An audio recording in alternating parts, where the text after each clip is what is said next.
L'éducation est un passeport pour l'avenir car demain appartient à ceux qui s'y préparent dès aujourd'hui. Voilà une citation de Malcolm X. Alors, nul doute que le thème d'aujourd'hui entre parfaitement dans cette citation. Vous comprendrez pourquoi. Le département de l'éducation de l'Église adventiste du 7e jour de la Guadeloupe poursuit sa mission auprès des parents et des enfants. Aujourd'hui, alerte tsunami numérique, crétinisation par l'écran. Nous parlerons des dangers d'une mauvaise utilisation de l'écran et dans la qualité et la durée. Alors cette émission se veut simplement préventive par rapport à un grand danger constaté par plus d'un, minimisé quelquefois par d'autres et pourtant bien réel.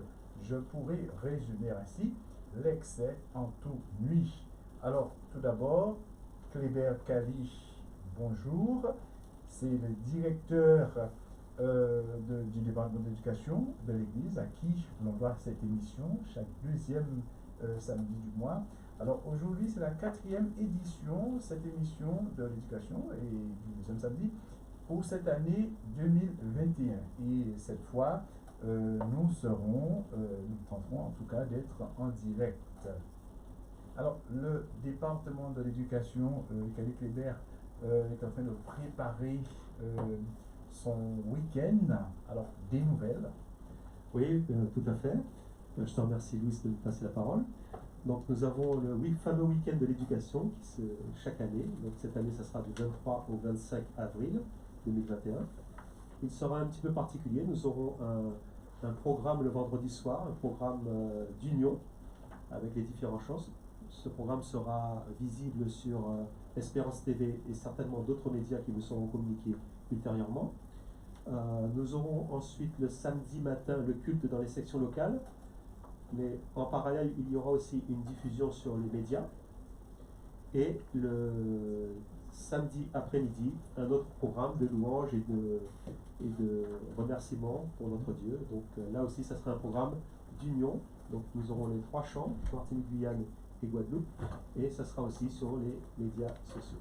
Voilà. C'est donc les nouvelles du département de l'éducation en préparation. On rappelle les dates? 23 au 25 avril. 23 et 24 avril précisément. Voilà, donc très bientôt, je suppose que vous êtes en train de préparer tout cela. En tout cas, quoi qu'il en soit, nous serons ensemble pour vivre cet événement.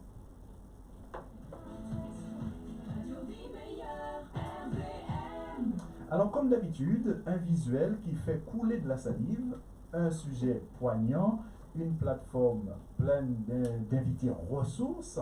Le département de l'éducation a pour habitude de mettre le pied dans le plat quand il y a danger, quand il y a urgence, pour apporter des éléments clés et surtout des solutions. Nos invités sur le plateau, Patricia Sablier, honneur aux dames, bien entendu, bonjour. Oui, bonjour aux auditeurs d'RVM, bonjour à ceux qui sont autour de la table. Alors, comment définir Patricia, enseignante et surtout passionnée par rapport au sujet de ce jour? Je crois d'ailleurs qu'il y a un projet qui est en cours avec Radio Vie Meilleure. Oui, c'est ça. En tant qu'enseignante, j'ai été confrontée en fin de carrière à ces problèmes et ça m'a obligée à changer certaines de mes pratiques, même dans ma salle de classe, à faire un peu la police aussi. Hein. Et donc, j'étais sensibilisée depuis une quinzaine d'années à ça. Donc, j'ai fait des recherches, etc. Alors, on va en reparler tout à l'heure. Moïse Valsi, bonjour. Bonjour. Alors, psychologue, et à chaque fois que je te présente avec plaisir. Alors, Moïse a toujours le réajustement qu'il faut dans le domaine du comportement. Oui, et c'est pour ça qu'on a besoin de lui sur le plateau. En tout cas, merci à toi d'être avec nous cet après-midi. Merci de me supporter. Alors, David Vergina, bonjour. Bonjour à tous et à toutes, et encore une fois, merci pour l'invitation. Oui, c'est avec plaisir. Je suis entouré je pense, d'éminences grises en la matière. Donc, je me sens vraiment bien. Alors, théologien, il est aussi directeur du département des communications de l'Église adventiste en Guadeloupe. Alors, tu as doublement ta place ici dans cette émission puisque, avec ton équipe, vous œuvrez fortement dans le domaine multimédia. Effectivement. D'accord. Alors, nous en reparlons tout à l'heure. Et puis, Rony Soupemanier, bonsoir. Bonjour à tous nos auditeurs qui nous écoutent. Alors, enseignant numérique, donc forcément, a tout à fait sa place ici, nous le verrons. Et puis d'ailleurs, je commencerai par toi tout à l'heure par rapport à ce qu'on appelle réseaux sociaux. On va en savoir un petit peu plus puisqu'il y a beaucoup de choses à dire là-dessus. Nous entendrons aussi à l'occasion un micro-trottoir réalisé par les jeunes du collège lycée, du CVL, du lycée La Persévérance à Moissart. Merci à ces jeunes journalistes en herbe. Nous vous rappelons aussi le moyen pour nous contacter 83 25 73 avec 0590 83 25 73 pour les interventions, les questions, les commentaires, les avis en direct. Vous pourrez le faire ou sinon via WhatsApp pour ceux qui ne veulent pas parler sur les ondes. Vous n'aurez qu'à aller sur le WhatsApp de l'éducation 06 90 34 86 75. Vous entrez ce numéro et puis vous nous envoyez vos questions, commentaires, etc. que nous allons partager avec tout le monde au niveau de la radio. Encore une fois, merci à toutes et à tous. Merci à vous, chez vous, d'écouter Radio Vie Meilleure. À 5 heures. Radio Vie Meilleure, RVM. Tout de suite, les réseaux sociaux. Alors, ils sont les plus grosses causes de consommation d'écran. Êtes-vous d'accord ou pas? Alors, donnez-nous votre avis en direct. Alors, Ronnie, on nous a toujours parlé de réseaux sociaux. Alors, mais on ne nous a pas vraiment tout expliqué. Qu'est-ce que c'est, ce que c'est, comment ça fonctionne et quel danger et surtout la bonne appellation. Oui, alors effectivement, donc, dans le domaine des technologies, les réseaux sociaux, donc le terme plus précis, on va dire les médias sociaux, ce sont des environnements virtuels qui permettent à des utilisateurs d'échanger, d'interagir sur un sujet. Ça peut aller de sujets très sérieux comme des sujets plus dans les loisirs. Et ce qui est intéressant, c'est que ça permet aussi des échanges indépendamment des contraintes géographiques. D'accord? Alors, on retrouve sur les réseaux sociaux plusieurs typologies de réseaux. Il y a les réseaux généralistes, on connaît par exemple Facebook. Donc là, on peut discuter de tout et de rien. Après, on a des réseaux un petit peu plus spécifiés. Par exemple Instagram pour les photographes passionnés d'images, de photos, YouTube pour les cinéastes, voilà, donc pour les vidéos. Et il y en a bien d'autres, on ne va pas tous les citer. Par contre, ce qu'on ne peut s'empêcher en fait de faire comme constat, c'est qu'aujourd'hui, les réseaux sociaux, c'est vraiment un phénomène de société. Je dirais qu'aujourd'hui, quasiment personne n'échappe ni au contrôle et ni à l'impact. D'accord? Donc ça impacte véritablement. Le nier, ce serait être un petit peu hors de la réalité. Et il n'y a qu'à regarder, par exemple, je prends l'actualité des élections américaines avec l'affaire Cambridge Analytica. Comment, par exemple, les réseaux, il y a eu de fortes suspicions, il y a même eu un jugement là-dessus. On a vu que ça peut infléchir quand même le cours de la démocratie. D'accord? Après, maintenant, d'un point de vue personnel, on peut dire que les réseaux sociaux, effectivement, il y a un fort potentiel, puisque en fait on peut par exemple, je donne un exemple vite fait, on peut vraiment très rapidement, mieux que sur n'importe quelle autre plateforme, retrouver une connaissance qu'on avait perdue de vue depuis longtemps. Même à l'autre bout de la Ah oui, sans limite de distance et d'espace. Donc l'intérêt, il est vraiment là. Et je voulais aussi rajouter que, en plus de cet engouement pour ce type d'outils, les réseaux sociaux font partie aujourd'hui, depuis que le monde existe, des industriels plus riches qui n'aient jamais existé. Oh. Oui, c'est vraiment... Ça rapporte. Ah oui, ça rapporte beaucoup. Et donc la question qu'on pourrait se poser effectivement, c'est quoi le fonds de commerce? Comment ça marche? Et qu'est-ce qui fait que ça rapporte autant? D'accord? Alors je ne sais pas, on peut par exemple prendre l'exemple de Facebook qui est quand même le réseau qui rassemble le plus d'utilisateurs. Aujourd'hui, je crois qu'on est à peu près à 3 milliards. Quand on dit 3 milliards, c'est des personnes connectées régulièrement, on ne parle pas de connexion occasionnelle. Connectées ça veut dire qu'il y en a plus. Oui, il y en a plus, mais de façon régulière, il y a à peu près 3 milliards.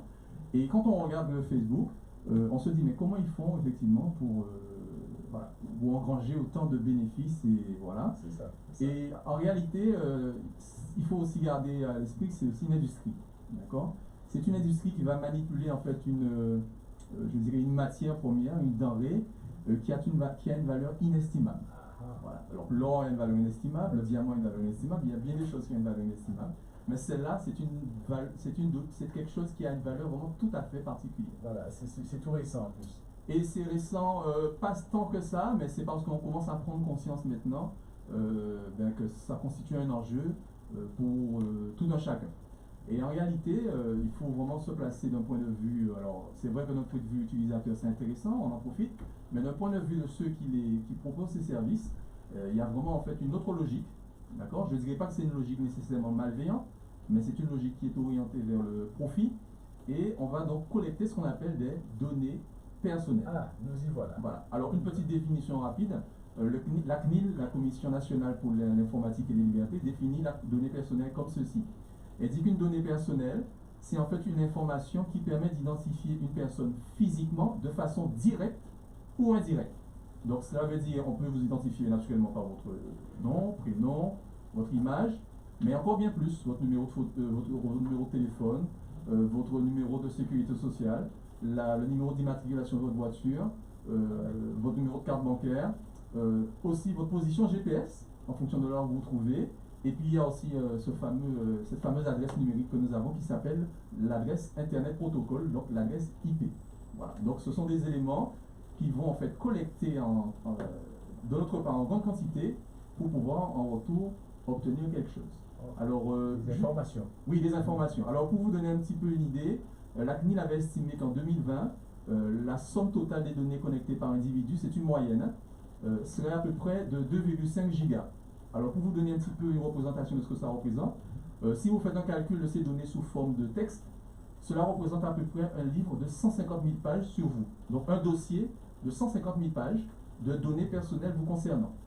Alors c'est quand même frappant puisqu'ils connaissent finalement beaucoup de choses sur nous, mais nous finalement on peut se poser la question, qu'est-ce que l'on sait d'eux et qu'est-ce que l'on sait de leur fonctionnement. Okay. Vous voyez? Alors là, on commence à entrer un petit peu dans le danger que peut représenter ce qu'on appelle les réseaux sociaux. Voilà, les réseaux, parce qu'en fait, la problématique des réseaux, c'est celle de la collecte des données. Hein, les réseaux sociaux collectent des données. Donc, sur cette notion, alors aujourd'hui, peut-être que tout le monde n'est pas encore sensibilisé sur l'enjeu qui est lié à la collecte de données, mais il faut bien comprendre en fait que je donne un exemple précis, avec des données qu'on peut recouper entre elles et croiser, on peut obtenir beaucoup d'informations, savoir qui vous êtes, votre personnalité, votre psyché, on peut connaître vos habitudes, on peut même prédire votre comportement et encore plus, on peut aussi influencer vos attitudes. Vous voyez, ça va très loin.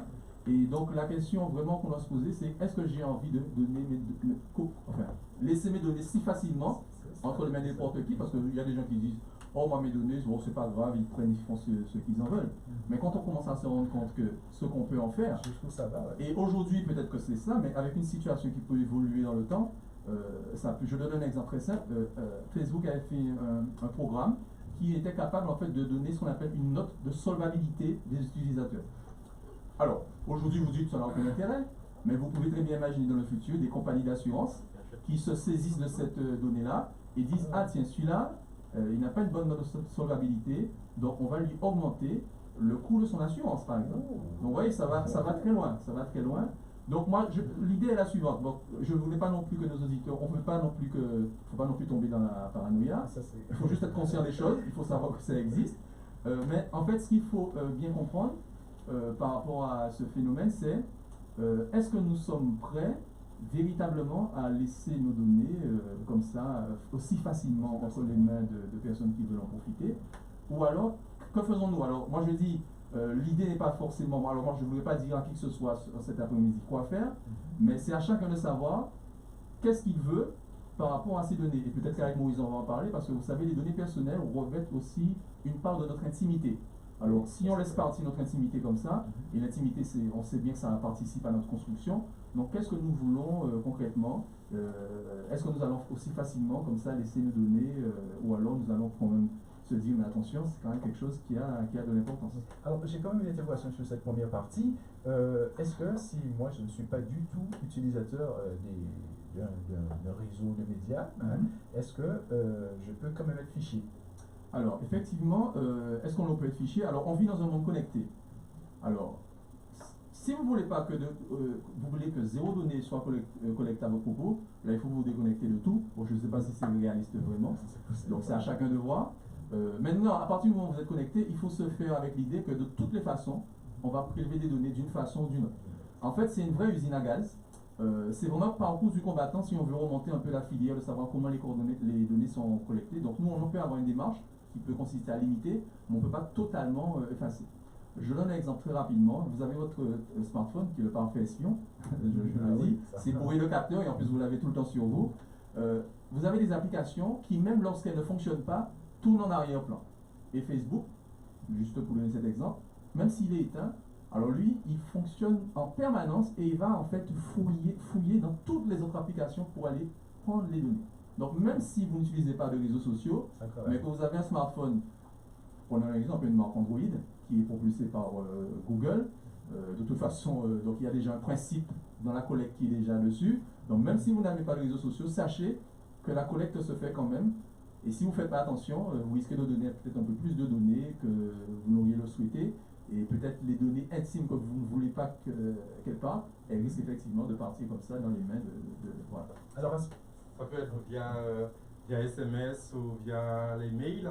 Toutes les données. Alors, il faut savoir que Facebook va chercher dans vos, qu'on appelle ça, vos carnets d'adresse. Il fouille partout. Hein. C'est vraiment une espèce de fouille. Voilà, il va fouiller partout. Par exemple, vous avez Facebook, mais il sait ce que vous faites sur Google. Parce que vous savez, dans le groupe GAFAM, il y a des relations qui existent. Il y a des partenariats, il y a des services tiers. Ils s'échangent des données entre eux. D'accord? Et donc, même si vous n'utilisez pas, alors, vous n'avez pas Facebook, alors moi j'ai découvert en fouillant mon téléphone qu'il y a quand même des petits modules Facebook, même si je n'ai pas l'application. Et ils vont quand même fouiller. Et vraiment, je vous dis, c'est vraiment une usine à gaz. Donc, si on veut vraiment entrer dedans, on se rend compte que c'est un processus sans fin. Donc, on peut toujours essayer de s'améliorer, mais on n'aura jamais fini de protéger ces données personnelles quand on est en face de ces outils. C'est les choses qui nous dépassent. Et c'est très intéressant ce que tu dis, parce qu'en fait, en réalité, lorsqu'on regarde la manière dont fonctionnent les applications, on se dit qu'on a une application et ça s'arrête là. Mais en réalité, lorsqu'on a une application, l'application est interconnectée avec d'autres applications. Et pour que les applications fonctionnent bien, on dit bien, pour qu'on les utilise à 100%, elles doivent être connectées. Par exemple, WhatsApp doit être connecté à Facebook ou bien fonctionner. Et à 100%. Donc en réalité, ce sont des choses qu'on accepte. Parce que dans les petites lignes, il y a des choses écrites qu'on ne lit pas bien souvent, mais qui disent est-ce qu'on accepte de partager? Parce que c'est le même groupe. Donc si c'est le même groupe, les données lui appartiennent. Et pour faire fonctionner son application.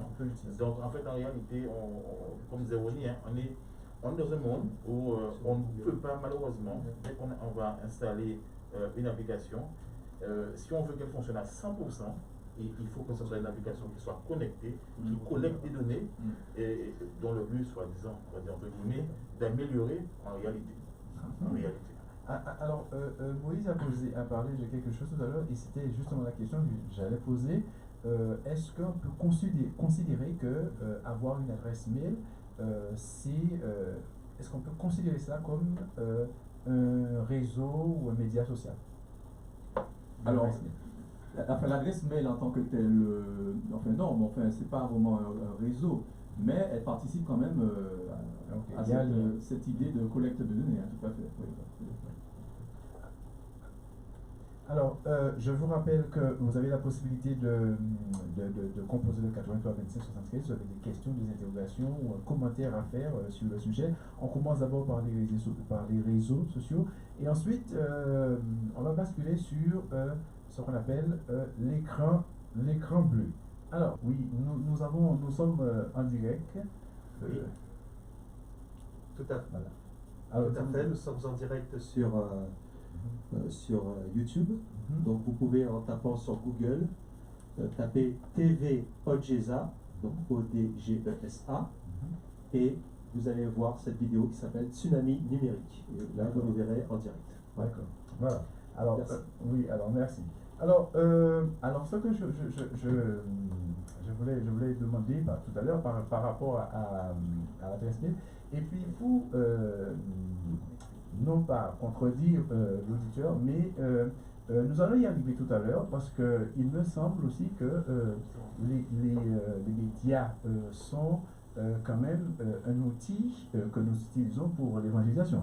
C'est-à-dire qu'on n'avait pas prévu de parler de cela tout de suite. Alors, on va juste donner une petite information, puisque l'auditeur a posé quand même une question et on va donner de l'importance aussi à ce qu'il faisait. Oui, et donc, alors, heureusement qu'on a des émissions comme ça le sabbat, puisque en réalité, lorsqu'on va réellement comprendre l'utilisation qu'on peut faire et qu'on fait des réseaux sociaux, cela va aussi nous permettre d'avoir un meilleur sabbat. Pourquoi? Parce que maintenant, surtout avec le confinement, avec les choses que nous vivons, nous sommes quasiment obligés d'utiliser l'outil informatique. Et donc maintenant, c'est vraiment le moment de savoir justement comment l'utiliser.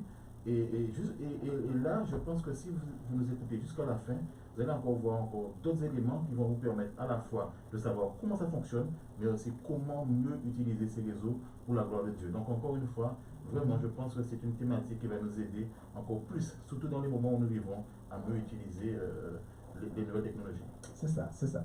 Alors, je l'ai dit, nous notons la sensibilité de l'auditeur qui est intervenu tout à l'heure. Alors, j'avais prévu aussi de poser une question à Ronnie. Est-ce que, en tant qu'individu, on peut échapper aux médias sociaux? Est-ce qu'on peut y échapper? Alors, donc, je vais donner un élément de réponse. Alors, ça dépend. Si vous êtes prêt à faire le sacrifice de vivre de façon non connectée, oui, dans l'absolu. Maintenant, si vous voulez être quelqu'un qui vit de façon connectée, c'est impossible. Hein. En quelque part, on sera toujours attrapé par ce phénomène. C'est quelque chose qui appartient à notre contexte. Et comme je le redis, on n'est pas là pour dire aujourd'hui à qui que ce soit, connecte-toi ou déconnecte-toi.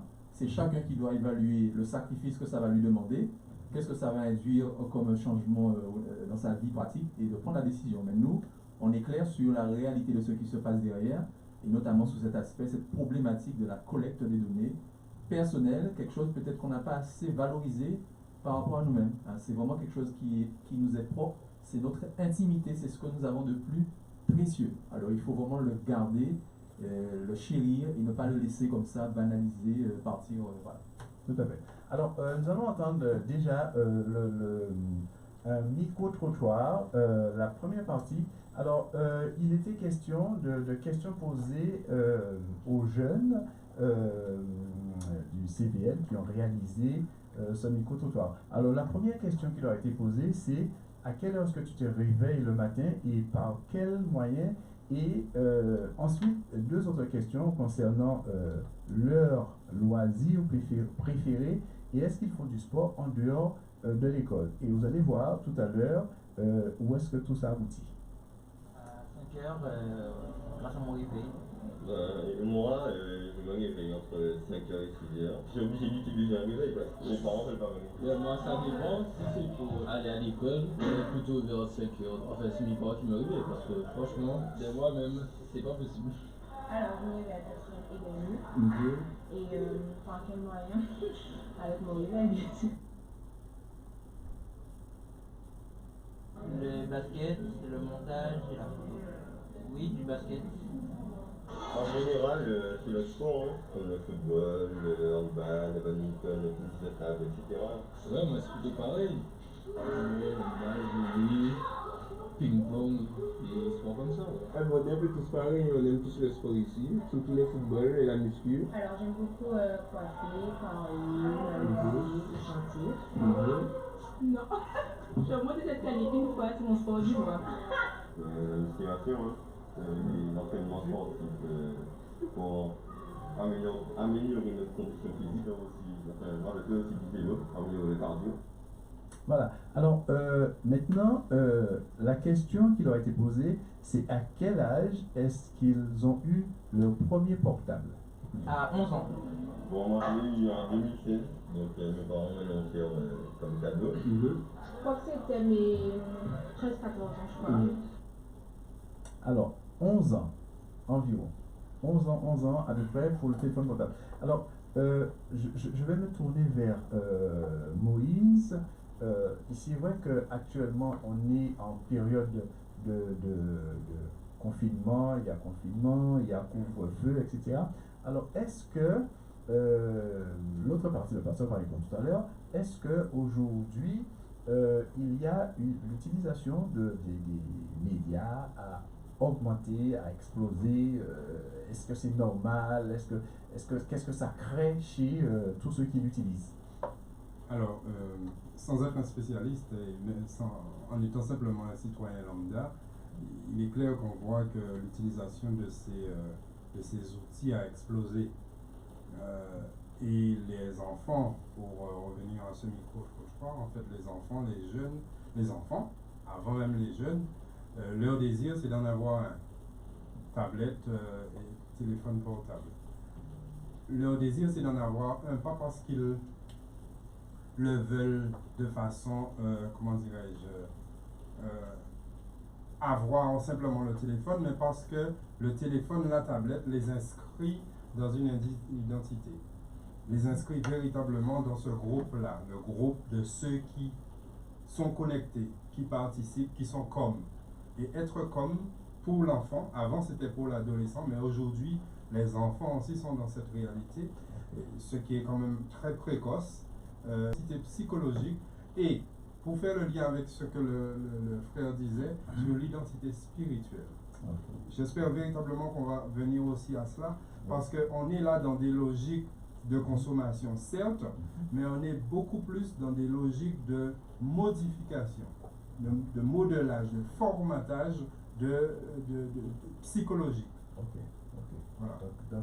Son temps, on va dire cela ainsi, mais ils ont malgré tout, comme tout produit, un impact. On parle d'effets secondaires, d'accord? Les effets secondaires, et donc il est important de poser le regard dessus et de comprendre que la consommation d'un produit, quel qu'il soit, génère un plaisir. À partir du moment qu'on consomme un produit, ne serait-ce qu'un aliment, cela va générer un plaisir, et en fait, ce plaisir-là est ressenti au niveau neuropsychique. Et s'il est ressenti au niveau neuropsychique, cela veut dire qu'il y a un certain nombre d'organes qui vont être activés, et il y a ce qu'on appelle le circuit de la récompense, au circuit de la dépendance, au circuit du plaisir, qui va être activé. Et plus il va être activé, plus ce plaisir va être demandé, nécessaire, comme pour les diverses addictions que l'on connaît, tabac, sucre, alcool, ou peu importe. On est dans les mêmes logiques. Et cela veut dire effectivement que nous devons nous intéresser à ce qui se passe aujourd'hui, parce que cela a un impact sur les individus, sur les groupes familiaux, les groupes sociétaux, et de façon générale sur l'homme, sur l'humanité. Alors, est-ce que si je me dis que je suis chrétien, je suis un jeune chrétien, je suis à l'abri des dangers ou des effets dont tu viens de parler? Parce que je suis chrétien? Je pense que parce que je suis chrétien, je suis encore moins à l'abri. Parce que je vais être beaucoup plus concerné par un certain nombre d'influences, comment dirais-je, cachées. On en parlera sûrement tout à l'heure, un certain nombre d'influences cachées, parce que je crois réellement que nous sommes dans, comment dirais-je, nous avons cette nécessité de choisir, mais de choisir notre devenir. Et on est face à des systèmes, le système sociétal, le système économique, le système mercantile, qui a pour but de choisir pour nous. Et si l'on choisit pour moi, cela veut dire comme si je suis lobotomisé, et en fait je deviens une machine qui fait ce qu'on me dit de faire, qui pense ce qu'on veut que je pense, qui agit comme on veut que j'agisse. À ce moment-là, en fait, je ne suis plus une personne responsable, qui réfléchit et qui décide. Et ça, pour moi, c'est dangereux. Parce que je parlais avec ma fille ce midi, juste pour donner un exemple, et je lui dis, bon, tu sais, il va falloir... je lui ai demandé, ben, il y a combien de marches pour arriver à l'étage où il y a sa chambre? Elle m'a dit qu'elle a déjà compté, il y en a 18. Alors, je lui disais qu'à partir de maintenant, à la première marche, il va falloir que le portable reste là. Et elle m'a regardé, je lui ai dit, je sais que ça va être dur, ça va être difficile, je le sais, c'est un vaste chantier, mais il va falloir qu'on le fasse. Et ça, simplement, effectivement, elle est comme ça. Je ne sais pas possible, mais qu'est-ce qu'il est en train de me raconter? Et ça dit véritablement que le produit, ce petit outil-là, a déjà de l'importance pour elle. Elle a 12 ans. A déjà de l'importance pour elle. Mais presque une importance vitale, je dis bien presque. Parce qu'elle est quand même d'accord qu'on va travailler la chose. Mais il y en a qui vont se mettre en colère, qui vont agresser le parent, qui vont vouloir partir, qui vont générer qui vont créer des histoires pour accuser le parent, pour qu'il puisse aller ailleurs, chez un autre parent, ou chez quelqu'un d'autre, parce que mon parent serait maltraitant, et sa maltraitance, c'est qu'il m'empêche d'avoir mon portable. Par exemple. Tout à fait. Alors, pasteur, c'est une partie de la même question. Est-ce que pour le service de Dieu, je dirais par exemple, je prends un exemple, pour le service de Dieu, ben, je peux utiliser ces médias en permanence, même dans l'église. Alors en fait, la Bible va déjà répondre à la question, puisque c'est Paul qui va dire que bon, tout est permis, mais on va se questionner sur l'utilité de chaque chose. Donc, justement, lorsqu'on parle d'utilisation, il faut savoir en réalité qui est-ce qui est utilisé. Est-ce que c'est moi qui utilise l'appareil ou est-ce que c'est l'appareil qui m'utilise? Est-ce que l'appareil a créé une telle dépendance qui fait que moi qui pensais l'utiliser, en réalité c'est l'appareil qui me dit quoi faire ou quoi penser. Donc, et si je n'arrive pas à me défaire de quelque chose, je dois me poser la question à savoir, est-ce que la chose n'est pas devenue soit mon Dieu ou a remplacé mon Dieu? Et même dans l'utilisation des réseaux, on doit faire très attention. Par contre, lorsque cela est bien cadré, c'est un moyen d'évangélisation. Et regardez maintenant, alors que les églises ont été fermées pendant un moment, qu'est-ce qu'on a utilisé? On a utilisé Internet, on a utilisé les réseaux.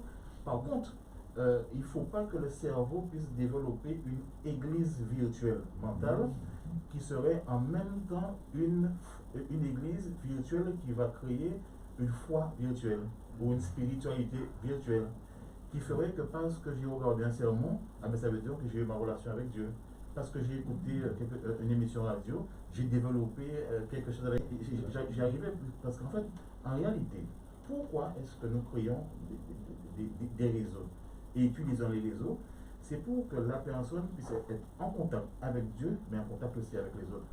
Si on rate la manche, on risque de créer encore plus de personnes qui vont être dépendantes des réseaux, dépendantes des émissions, peu importe les médias, et qui vont même perdre l'habitude d'aller à l'église.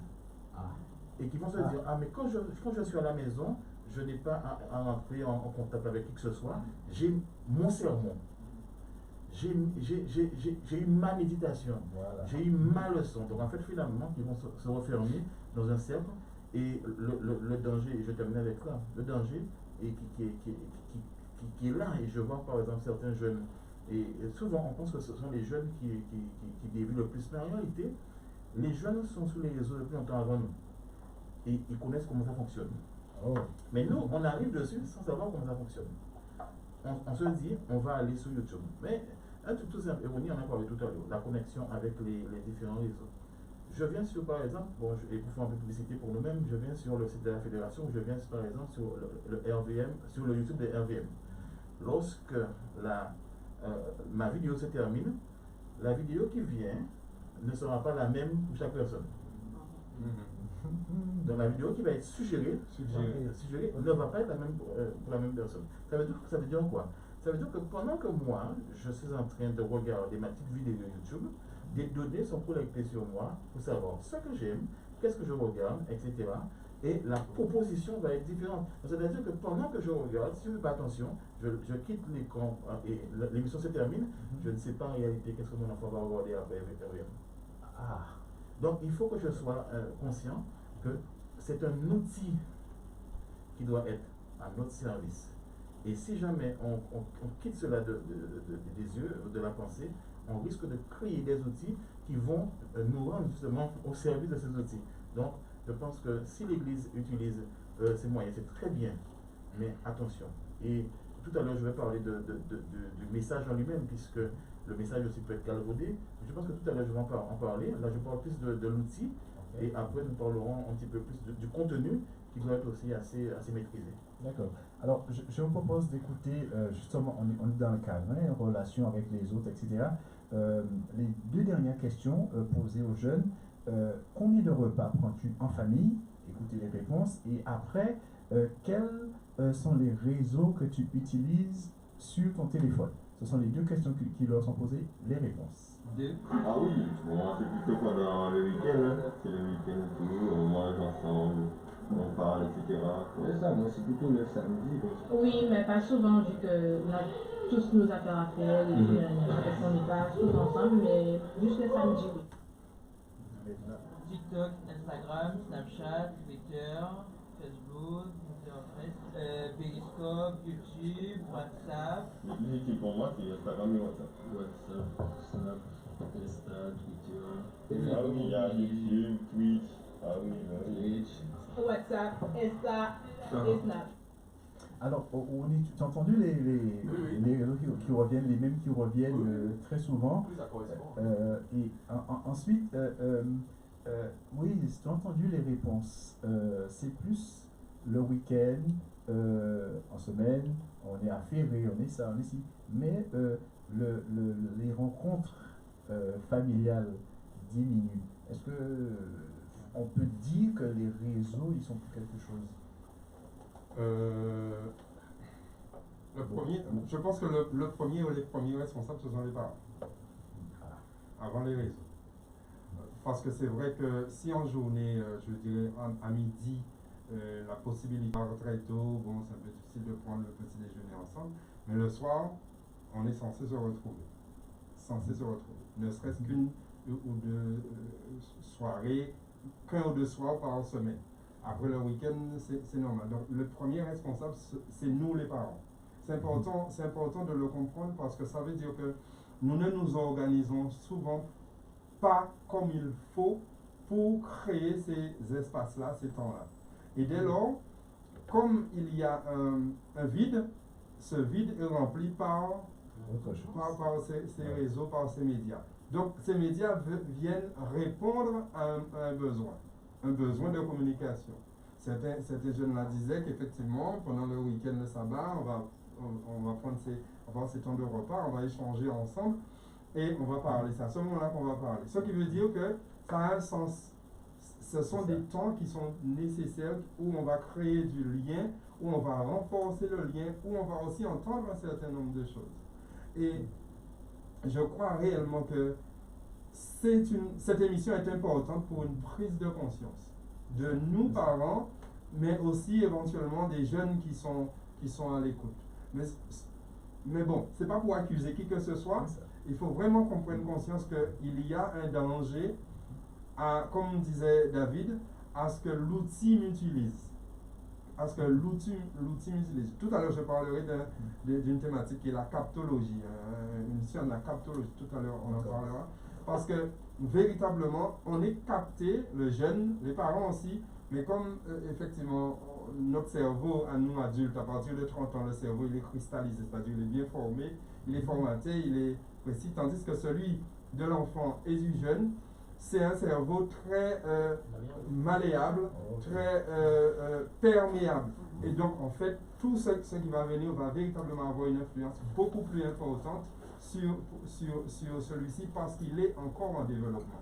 Son cerveau est encore en développement, il n'a pas pris sa forme définitive. Le cerveau prend sa forme définitive, ça, souvent je le dis, entre 25 et 30 ans.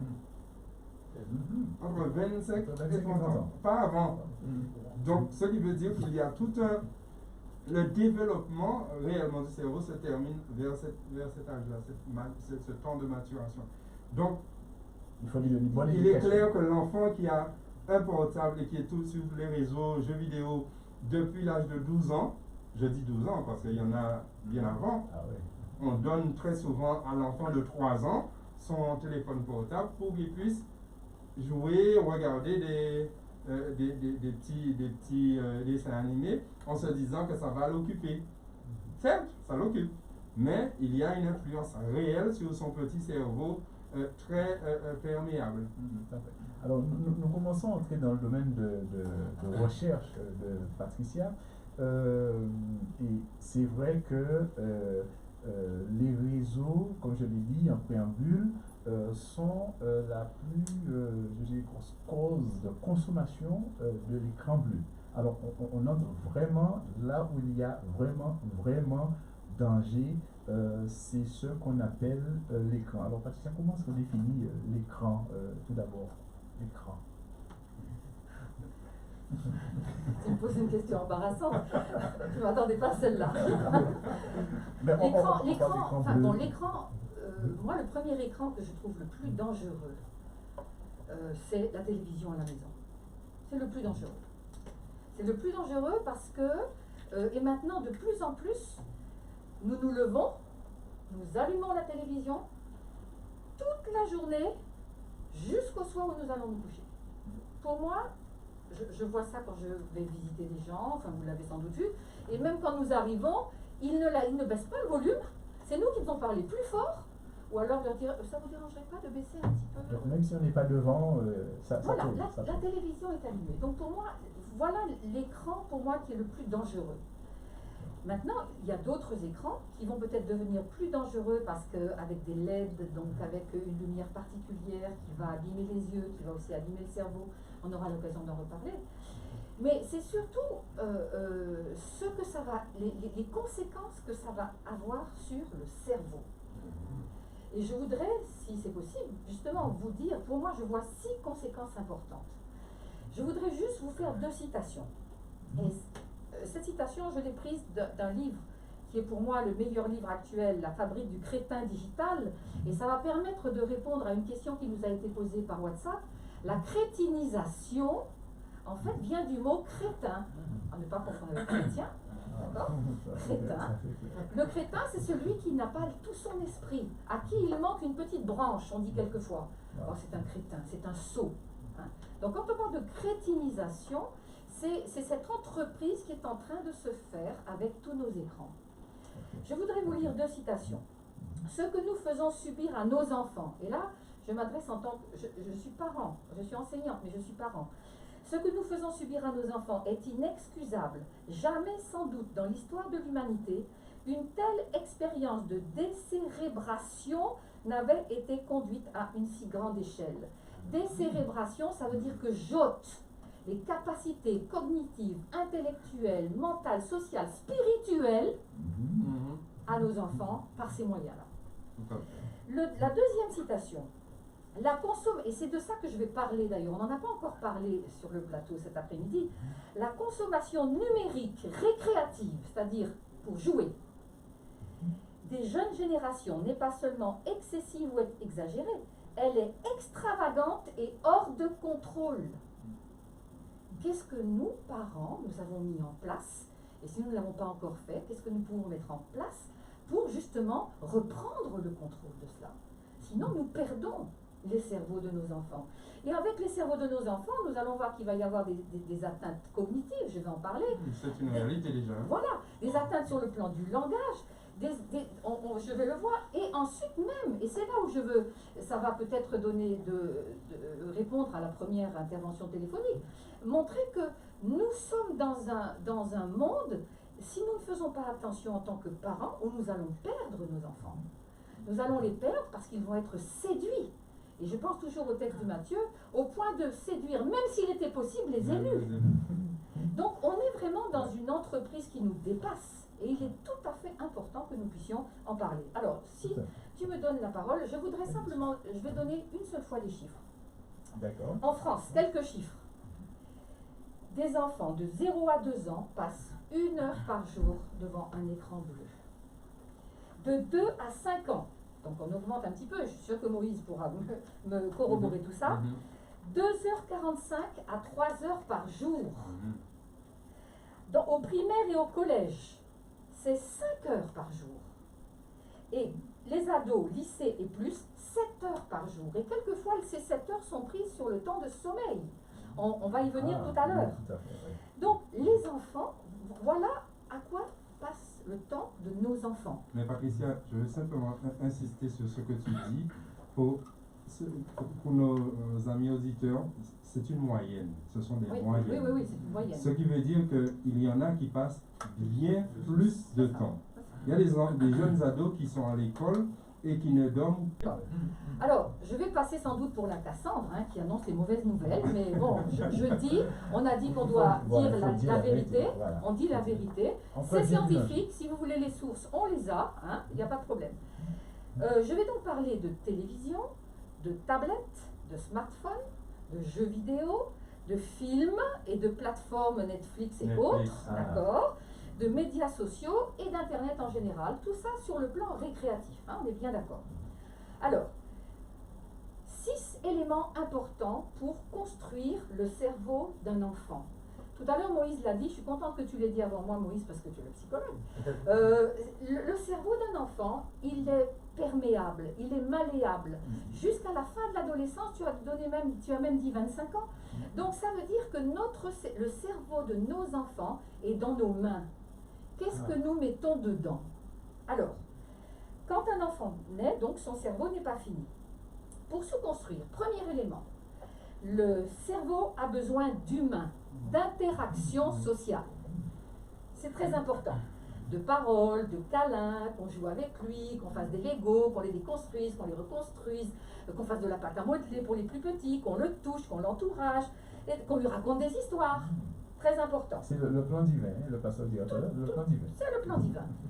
Dès qu'on met un écran dans une maison, les interactions sociales diminuent.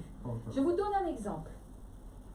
Quand la télévision est allumée, même si l'enfant ne la regarde pas, en temps normal, sans télévision, attendez, je vous donne le chiffre d'abord, l'enfant capte 1000 mots quand ses parents et lui parlent, etc. 1000 mots par heure.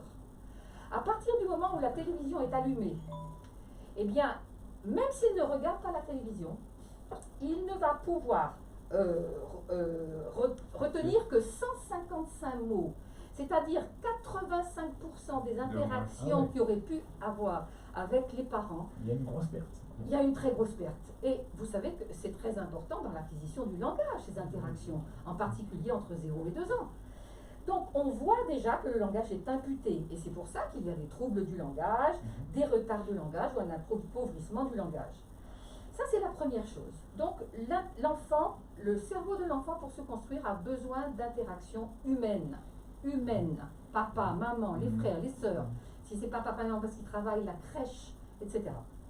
Deuxièmement, pour se construire, le cerveau a besoin de tempérance sensorielle. Qu'est-ce que j'entends par là?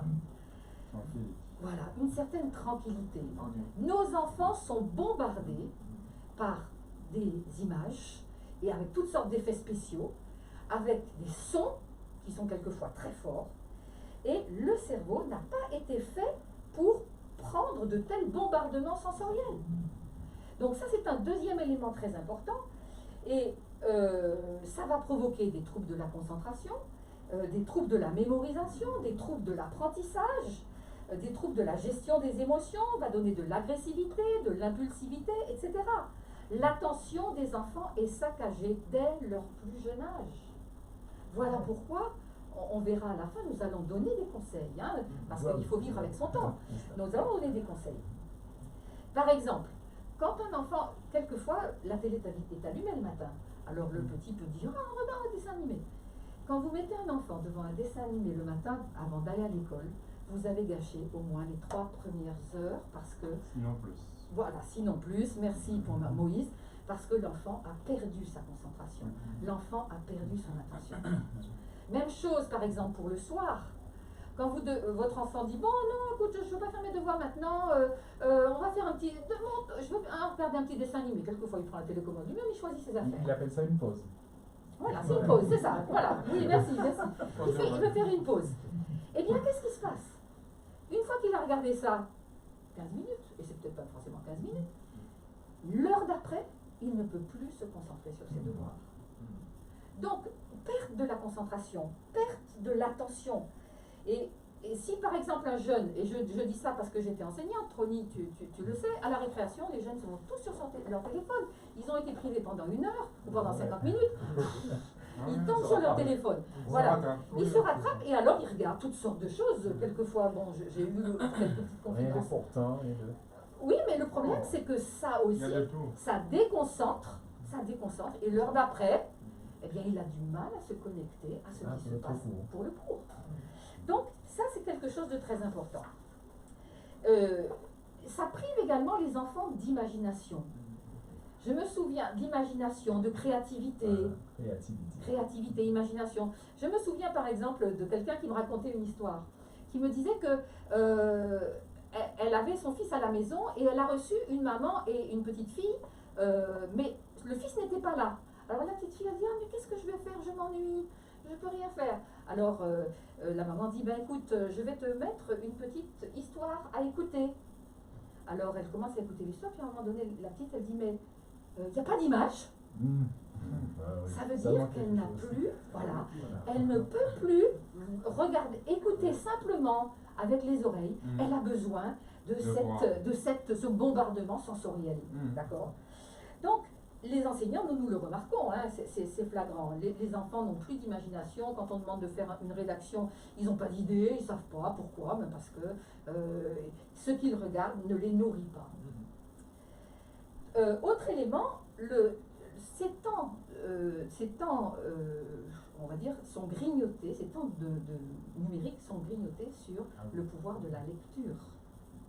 Vos enfants ne lisent plus, chers parents. Je pense que si vous avez des enfants qui lisent, ben, téléphonez parce que ça doit être très rare.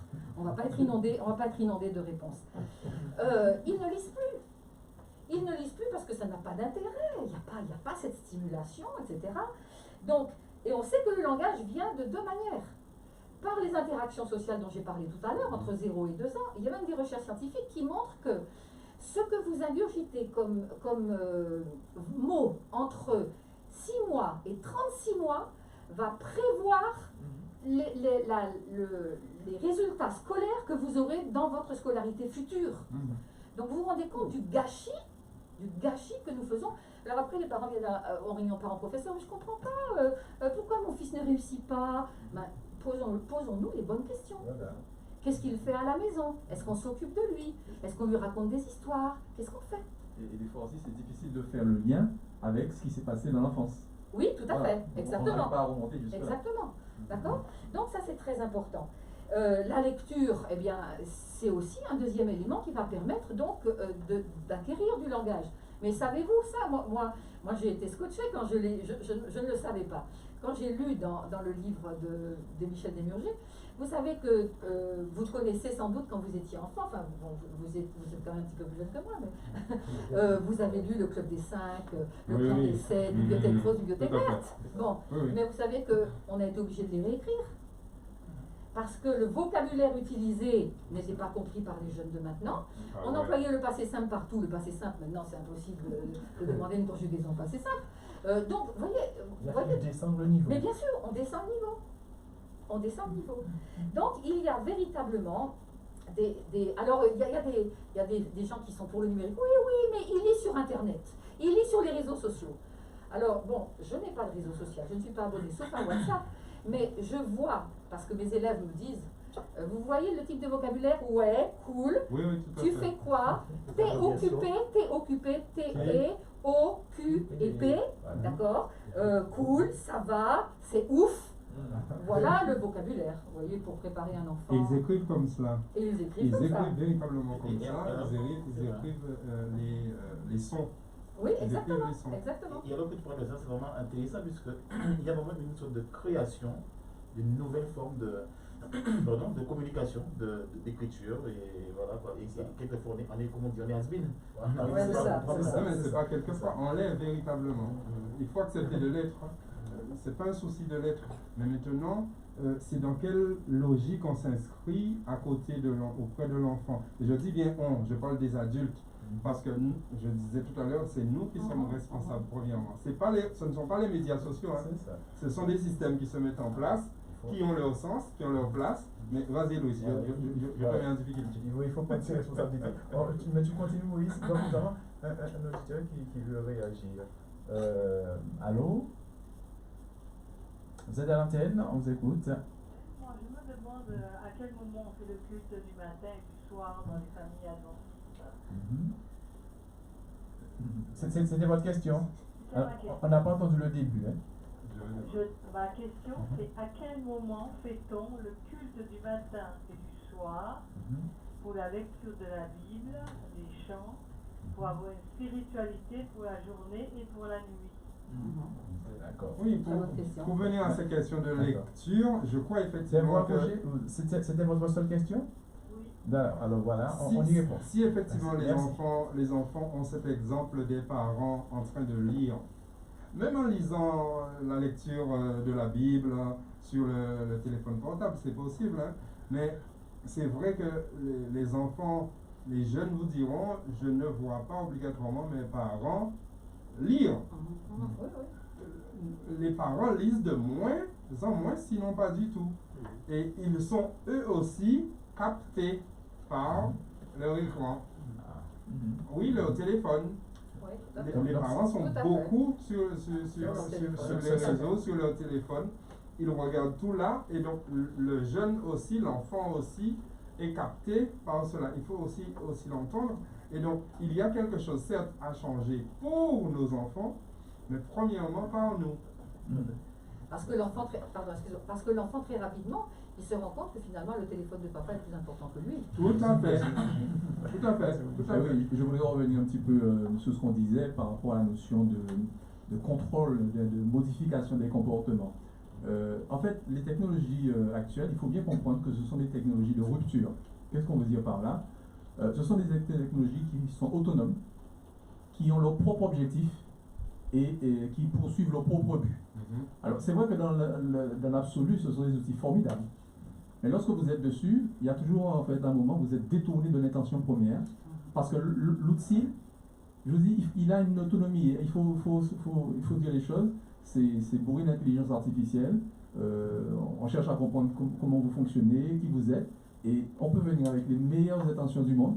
Et puis finalement, on se rend compte, ah ben tiens, c'est bizarre, je voulais faire ça, mais je suis plus dans l'objectif que je m'étais fixé. Parce que l'outil, en fait, il a aussi, il poursuit ses propres objectifs. Il t'amène quelque part. Voilà, donc il faut être conscient de ça. C'est pas un vélo, c'est pas non plus, je veux dire, le vélo, vous le prenez, vous l'utilisez, quand vous avez fini avec, vous le déposez. Là, c'est pas ça. Et là, voilà. C'est-à-dire que ça pose la question de savoir à quoi ça sert. Véritablement. C'est ça. Et Pas seulement comment on l'utilise, c'est-à-dire pas seulement comment je l'utilise, mais à quoi lui il veut servir. En fait, en psychologie, vous avez ce terme d'affordance, c'est-à-dire un outil a un but. Il poursuit un but. Et pourtant, on va se dire que le casque qui est là, il est neutre. Mais il poursuit un but.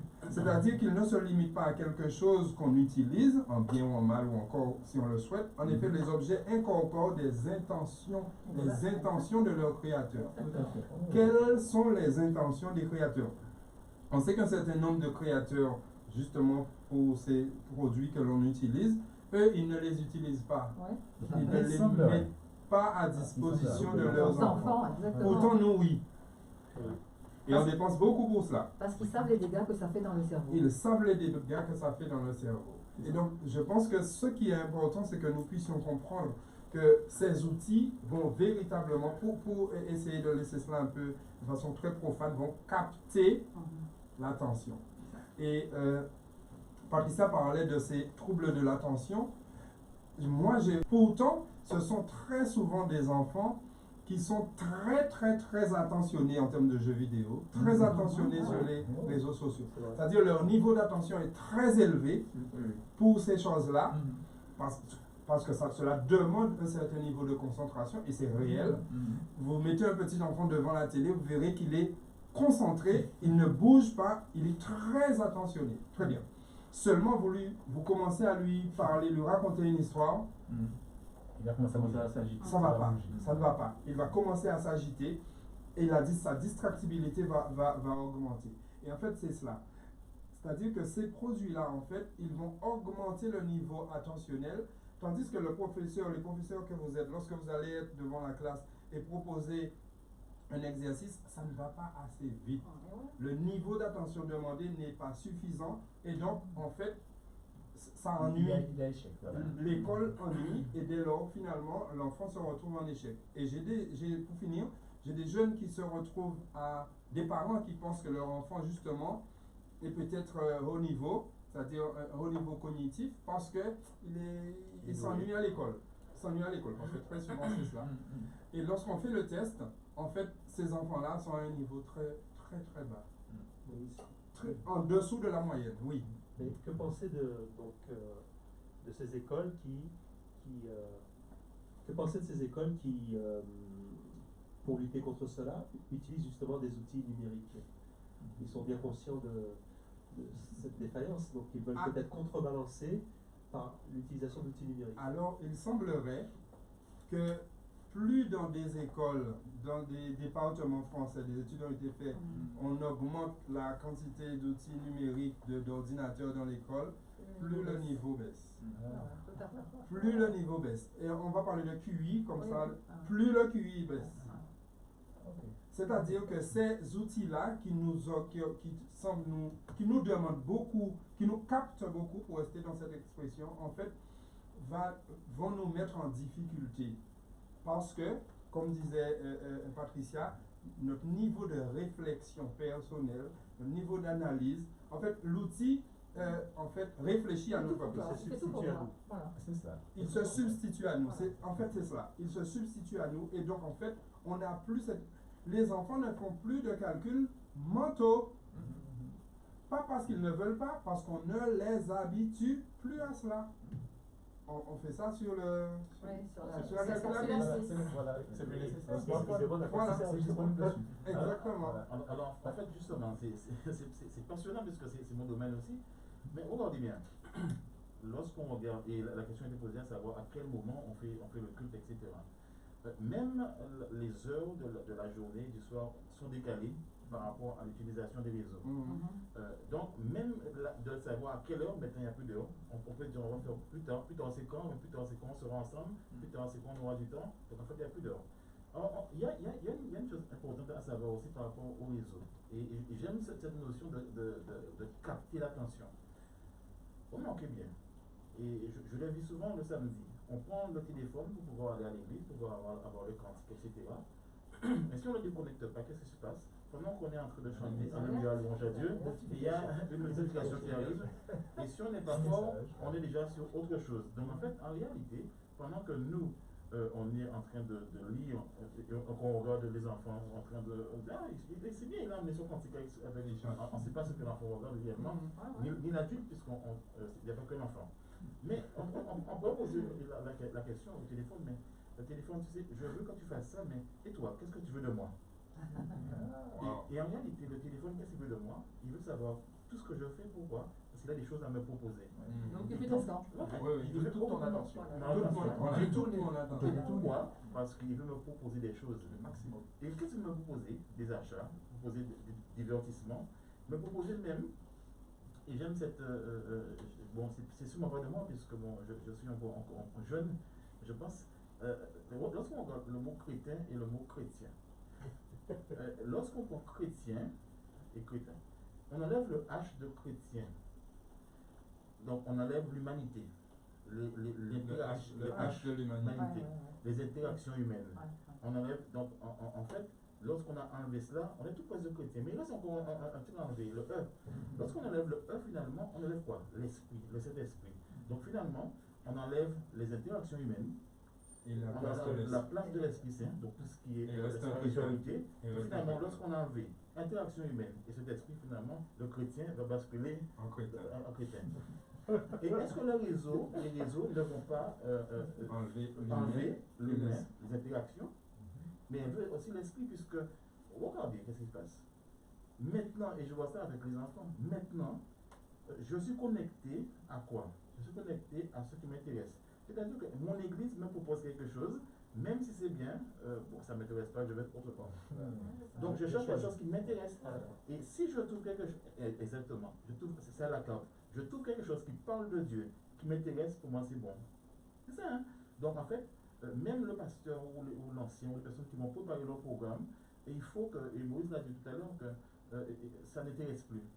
Et je vais utiliser en terminant quelque chose de culinaire, pas parce que je m'intéresse beaucoup à la nourriture, peut-être parce que je l'utilise beaucoup peut-être.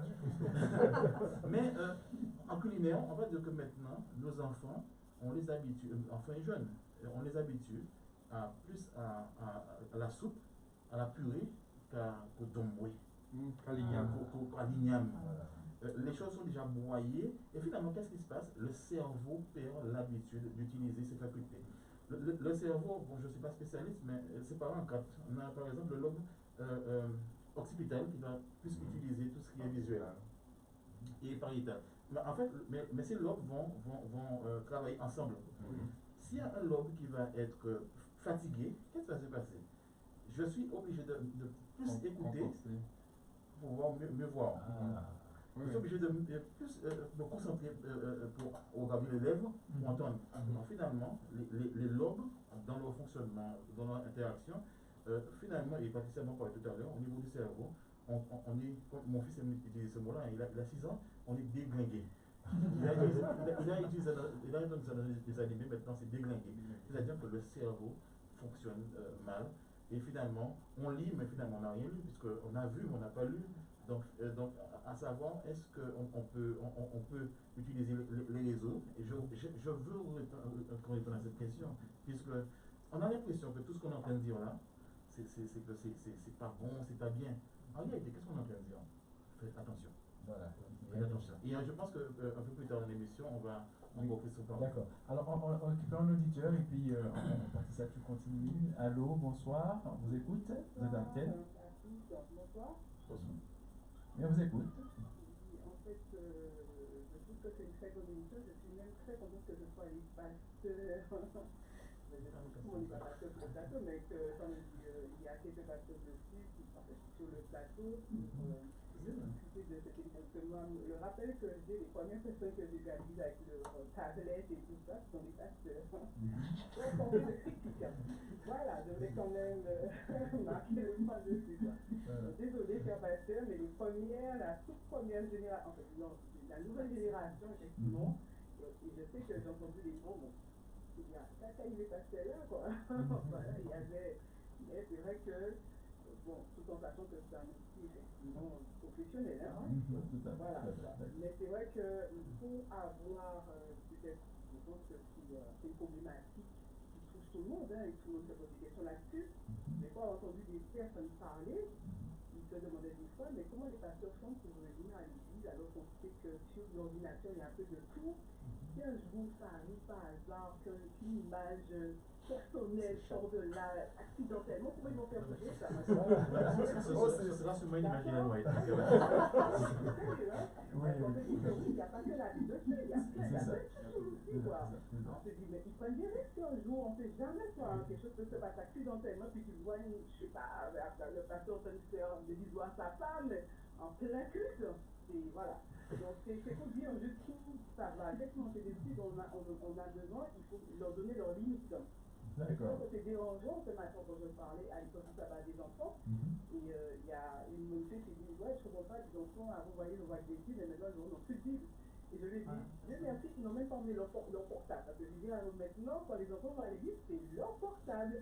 On se demande, mais quelle est l'utilité? Puisque maman, papa, mamie sont là, pourquoi avoir le portable? Et je dis à la soeur, ben ça, c'est l'éducation.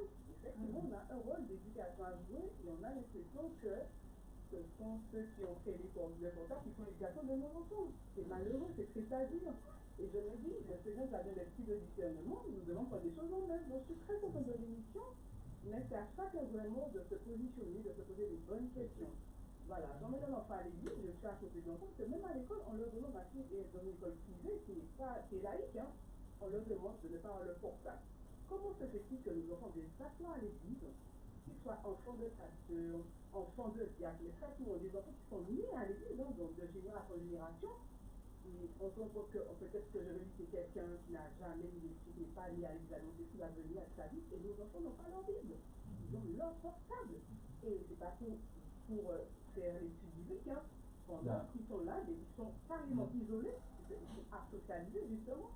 Et ils sont dans le portable, on les voit sourire, on les voit rire, mais ils ne sont pas du tout sur l'activité, le moment de culte, ni le moment de la leçon. Et je trouve ça malheureux, triste. Les enfants, s'ils étaient au Rollin, je vais voir le jeune, je peux lui parler, je peux dire, tiens, c'est très bien question, mais il n'y a pas, les parents ont quand même une autorité à avoir sur leurs enfants, éduquer l'enfant. Voilà, là, c'est pas le moment. Le papa doit être à la maison, on peut donner la voiture, mais pas dans le temps, on n'a pas besoin. D'accord. C'est ça, il faut que tu es concentré. C'est une réalité, mais cela touche partout notre population, pas la loi de Guadeloupe, alors c'est quelque chose de mondial. Effectivement, la bonne question à se poser, c'est quels sont les objectifs de ces concepteurs qui nous donnent les concepts dans la Tout à fait. Alors, tout à fait. C'est vrai que moi j'aime beaucoup l'émission. Oh, merci, merci. Effectivement, de toute façon, c'est un peu que le phare a dit, bon, peut-être que c'est pas le phare qui peut en parler, mais c'est peut-être le moment d'écoute aussi. On a beaucoup de jeunes et de parents qui écoutent. Mais c'est vraiment une vraie problématique de santé mentale aussi, effectivement, et sociale. D'accord, tout à fait.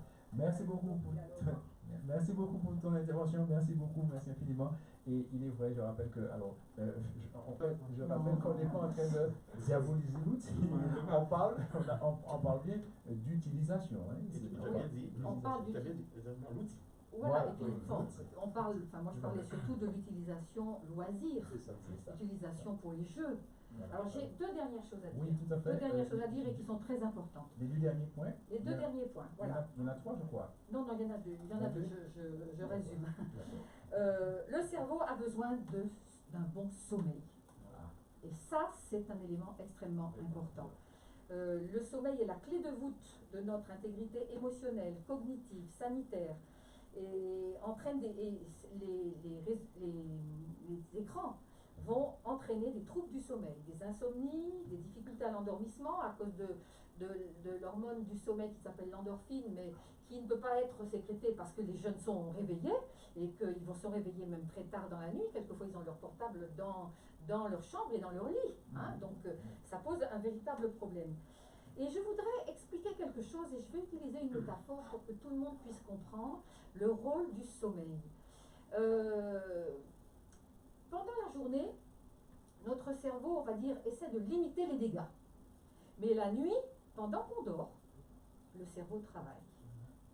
Alors, je prends l'exemple d'un grand magasin qui a organisé des soldes. Et le matin, tous les employés sont là pour ouvrir la porte et attendre les clients. Donc, l'ouverture du magasin, une masse de clients s'y engouffre, il n'y a pas de mesure barrière à ce moment-là. Donc, tous les gens rentrent dans les rayons, ils regardent les produits, ils regardent la solde, ils entendent une grande musique, et puis de temps en temps, la musique s'arrête parce qu'il y a une promotion spéciale qui est faite par un animateur, donc il y a beaucoup de bruit, et puis il y a des articles qui tombent par terre, des déchets, des salissures, des débris. Les employés sont débordés, ils essayent de répondre aux besoins de tous les clients, mais il faut aussi, ils courent à droite et à gauche, il faut qu'ils aillent apporter à la caisse les différents produits, ils doivent les informer, tenir les caisses, et la situation se détériore jusqu'à la fin. Fermeture. Où ils peuvent souffler. À la fermeture, ça y est, les clients s'en vont, le calme revient, les employés peuvent enfin réparer les dégâts. Alors les dégâts, eh bien, ils restaurent ce qui est abîmé. Ils nettoient les sols. Ils approvisionnent les rayons pour la journée du lendemain. Ils vont faire l'inventaire du stock. Ils vont compter les recettes et ils vont préparer le jour suivant. Il en est de même de notre organisme. En journée, les neurones s'affairent à contrôler la frénésie du stress, les bombardements sensoriels, les délires numériques. Tout le travail en profondeur ne peut pas se faire. Il ne peut se faire que la nuit. Alors la nuit, qu'est-ce qui se passe? Le corps est réparé. Les souvenirs sont triés et rangés. Les apprentissages sont stabilisés. Les leçons sont apprises, sont enregistrées. La croissance est stimulée.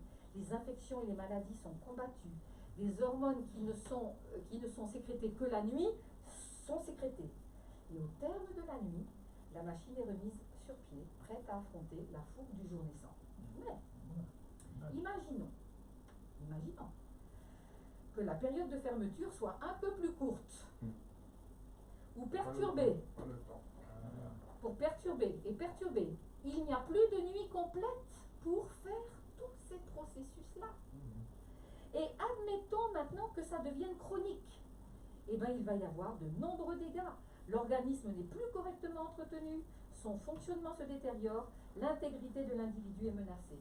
Et il y a des conséquences, baisse d'attention, baisse de mémorisation, baisse de maturation cérébrale, baisse de créativité, baisse des résultats scolaires évidemment, émotionnel, nervosité, désordre, dépression, anxiété, impulsivité, etc. Voilà. Donc, la nuit est extrêmement importante et nos enfants la coupent. Et ils la coupent surtout quand ils ont leurs écrans avec eux dans la chambre. Pour ça, tout à l'heure, Moïse, quand tu as commencé, j'ai compris que tu commençais un travail important. Un travail important. Dernière chose, et je vais vite parce que je vois que le temps passe.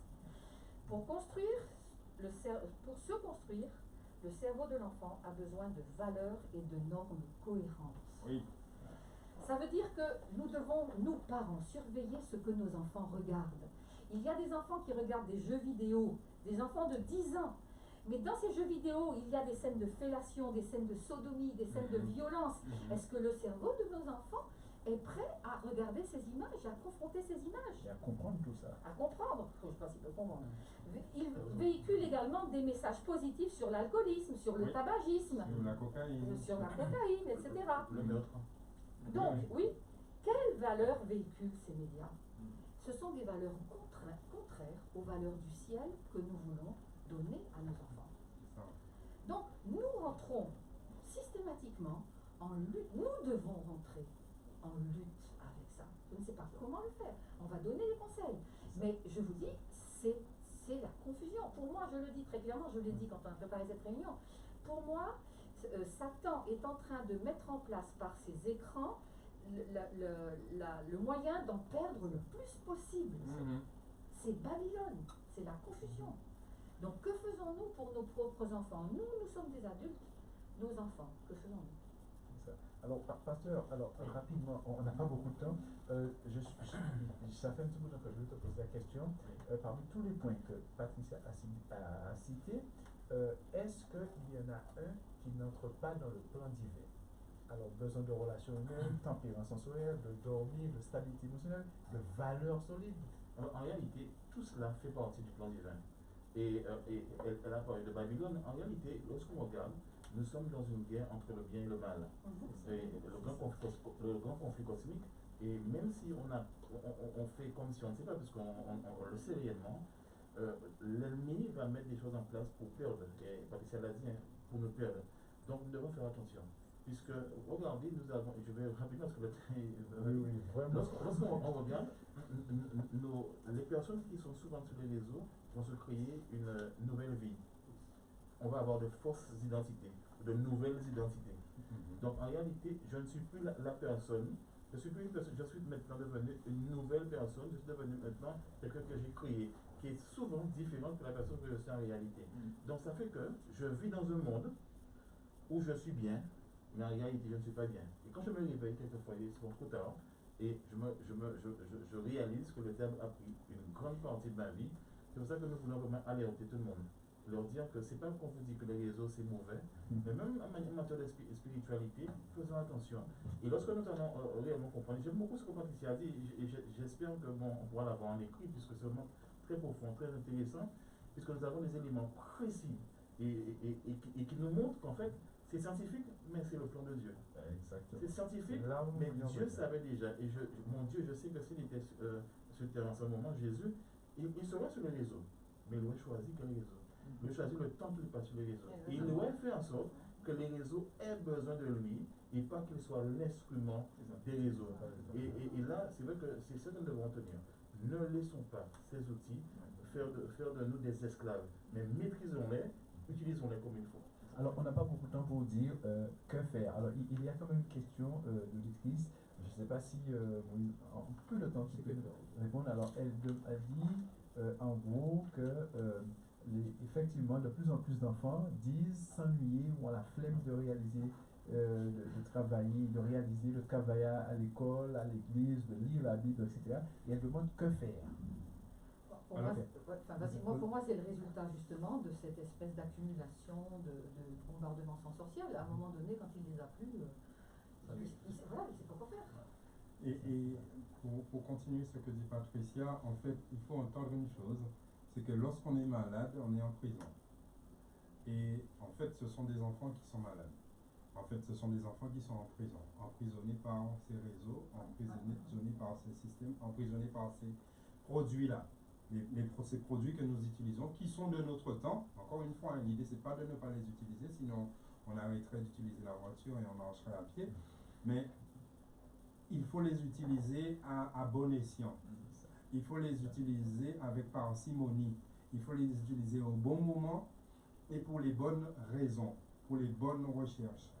Les jeunes aujourd'hui sont dans une espèce de crainte qui les envahit. On appelle ça la FOMO, Fear of Missing Out.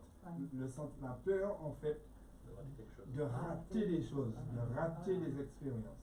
Et donc le téléphone doit être en permanence allumé. Le seul fait qu'il soit allumé, c'est déjà un problème, n'est-ce pas? Les ondes, d'accord? C'est déjà un problème. Après, vous avez donc cette nomophobie, on appelle la peur de ne pas avoir son téléphone portable, de l'oublier, la peur de ne pas être connecté, de rater quelque chose. Et donc finalement, il y a de l'angoisse qui se crée chez ces enfants-là. Mais une angoisse sourde, elle se manifeste lorsque justement il n'y aura pas d'internet, il n'y aura pas de wifi.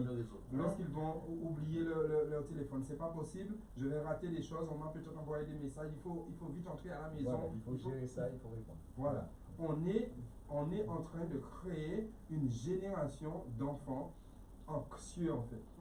Et moi je vais plus loin, je disais ça à une collègue hier vendredi, oui hier, non, il n'était pas là vendredi, jeudi, que notre société est une société schizophrène parce qu'en fait les personnes sont instables, sont constamment instables. Elle est ostéopathe et elle me dit qu'elle se rend compte que de plus en plus de patients et de patients jeunes ont besoin en fait d'un accompagnement psychologique et à la suite des échanges ostéopathiques, elles se mettent à pleurer.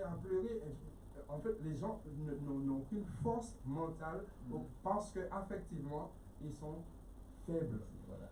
Les jeunes sont faibles parce que nos parents ne leur avons pas donné les outils psychologiques, les outils sociaux, les outils moraux et spirituels pour être forts, pour faire face aux défis de leur propre vie. Et la moindre difficulté les met en péril. La moindre difficulté les met en péril, on vite le sentiment en fait que tout s'écroule, que rien ne va. C'est la maison construite sur le sable dans la parabole de Jésus. Et pour moi aujourd'hui, ce qu'il faille entendre, c'est qu'il y a une véritable addiction. Il faut pas avoir peur de le dire. Un parent qui, pour se coucher, a besoin de son téléphone, qui pour se réveiller a besoin de son téléphone, c'est une addiction. Un enfant qui est dans cette même logique, c'est une addiction. Lorsque l'on veut que l'enfant puisse être calme et qu'on lui donne le portable, la tablette, on le rend addict. Et qu'est-ce qu'il faut faire? C'est déjà commencer là. Commencer à enlever, à diminuer l'utilisation de ces produits qui ont un but. Le but, c'est de modifier notre pouvoir des sous. C'est l'argent. Ce qu'il y a derrière le téléphone et ces écrans-là, c'est de l'argent. Ce n'est rien d'autre. Donc on utilise nos données pour de l'argent. C'est ça. Alors, pas pour autre chose. Il faut qu'on finisse rapidement, Alors, 1 minute pour dire ce qu'il faut faire. Voilà, il y a des parents qui t'ont dit mais qu'est-ce qu'il faut faire? Oui. Voilà. Alors, d'abord les parents donnent l'exemple. Premièrement. Deuxièmement, tout ce qu'il faut faire, il faut avec les enfants créer un consensus, qu'ils soient d'accord, qu'on discute de quelque chose, il ne faut pas jouer à la Staline, et leur dire voilà, interdit, etc. Alors, je lis vite et on reviendra éventuellement dessus. Avant 6 ans, pas d'écran. Avant 6 ans, pas d'écran. Après 6 ans, pas plus de 30 minutes à 1 heure par jour. Tout écran confondu. Tout écran, télé, voilà, c'est important. Voilà. Troisièmement, pas dans la chambre. Alors ça, aucun écran dans la chambre. Voilà, aucun écran dans la chambre. Même l'ordinateur pour travailler. Exactement. Pas de contenu inadapté. D'accord? Je ne peux pas rentrer dans les détails. Pas le matin avant l'école. Pas le soir avant de dormir. Et une seule chose à la fois. Il y a des enfants quelquefois qui ont plusieurs écrans, la télé, le téléphone, etc. Hein, d'accord. Voilà, malheureusement pas. Voilà, voilà. Alors oui, il y avait quelques petites choses à dire pour Alors, quoi faire. En 30 secondes, je ne vais pas pouvoir m'étaler sur l'aspect technique, mais on a bien compris que sur les réseaux sociaux, l'enjeu, c'est nos données personnelles. Nous devons tout faire pour préserver au mieux nos données personnelles. Donc, j'invite nos éditeurs à faire des recherches. Ils vont trouver beaucoup de choses très intéressantes sur comment protéger nos données personnelles, notamment sur les comptes comme Facebook ou encore sur notre téléphone, parce qu'on a bien dit que le téléphone, c'est vraiment le parfait espion. C'est lui qui va vraiment véhiculer un maximum. Mais juste un élément comme ça que je vous donne. Si vous avez un compte Facebook, parce que j'imagine que beaucoup de nos auditeurs en ont un petit conseil comme ça, évitez de vous connecter sur d'autres comptes avec le compte Facebook. Parce qu'il faut savoir en fait qu'il y a des relations qui existent entre les parties. Et quand vous vous connectez avec votre compte Facebook, je donne un exemple, je vais sur Zoom. On m'invite à une réunion et Zoom me dit, voulez-vous vous connecter avec votre compte Facebook? Il faut bien comprendre en fait qu'il y a en fait une connivence entre ces parties. Donc évitez de vous connecter avec votre compte Facebook sur d'autres choses. Et votre téléphone, faites un petit peu le ménage. Et s'il y a des applications que vous n'utilisez plus, désinstallez-les parce qu'elles fonctionnent en arrière-plan et elles continuent à envoyer des données.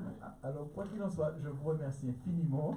Merci beaucoup. Désolé, on a passé le temps. Alors, rendez-vous sur le projet que Patricia met en place avec Radio Vie Meilleure sur le domaine. Vous entendrez bientôt parler de ce projet et vous pourrez avoir ces informations. Merci à vous. Désolé pour le département d'éducation. Et le département d'éducation. Merci, à très bientôt. Au revoir. Merci. Le département de l'éducation a prévu pour cette année un forum mensuel sur l'éducation à la radio Vie Meilleure.